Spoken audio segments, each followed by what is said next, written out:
Slovenska nogometna reprezentanca je za prizorišče prvega zbora v letu 2016, ki se upada s pomlajevanjem in začetkom priprav na septembrski štart v nove kvalifikacije, ponovno izbrala slovensko obalo.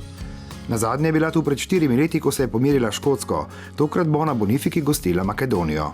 To je prijateljska tekma. Vemo vsi, da lahko veliko stvari tudi selektor proba. Moramo dobro igrati, kar je pomembno za naše gledalce, za nas, da vidimo, kje smo in potem naprej septembra. Tekme so to prave, mislim, da bo lažje za mlade igralce, da ni že tako prevelik pritisk, vse ga bojo imeli in morajo se pač navaditi in to so tekme, na kateri se lahko dokaže, na kateri lahko računamo vsakega in seveda smo majhni in seveda moramo držati skupaj. Kljub majhnosti pa ima naša reprezentanca v svojih vrstah nekaj velikih igralskih imen, ki niso samo magnet za navijače in medije, ampak tudi temelj, na katerem bo selektor Katanec gradil strategijo novega preboja na mednarodni oder. Tukaj so velika zveneča imena, tudi svetovnega nogometa, tako da jaz sem zelo vesel, da lahko treniram s temi fanti. V primerjavi z lanskim novembrom, ko se je naša izbrana vrsta nazadnje zbrala za tekmi z Ukrajino, je pomlad ponudila slovo nekaterih dolgoletnih reprezentantov. V ospredje bodo stopili njihovi nasledniki. Jaz zelo nerad govorim o sebi, ampak mislim normalno, da bom po najboljših močeh pomagal, kot sem do zdaj.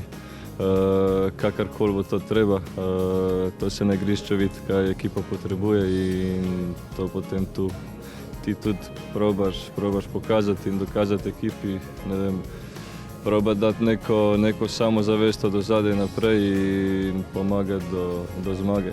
Tudi v prihodnje se bosta v izbrani vrsti prepletala mladost in izkušnje.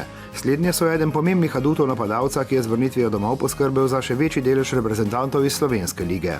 Bomo stopili starejši naprej, nekateri smo dolg časa v reprezentanci in seveda moramo uvajati mlajše.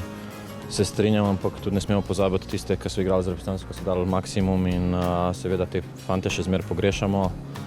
In je ena nova era in bomo vse poskušali, da pridemo na želeni nivo in seveda lahko se bomo lovili, bomo videli, igrišče bo povedalo svoje. Tako kot so svoje povedali še nekateri ključni možje taktične zamisli selektorja Katanca.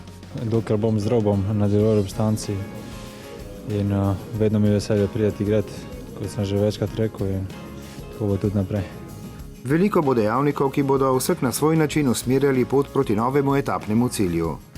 Začenja se na Bonifiki z Makedonijo, nadaljuje na Severnoirskem in na Švedskem ter septembra vstopa v tekmovalno fazo z uvodnim kvalifikacijskim gostovanjem v Litvi.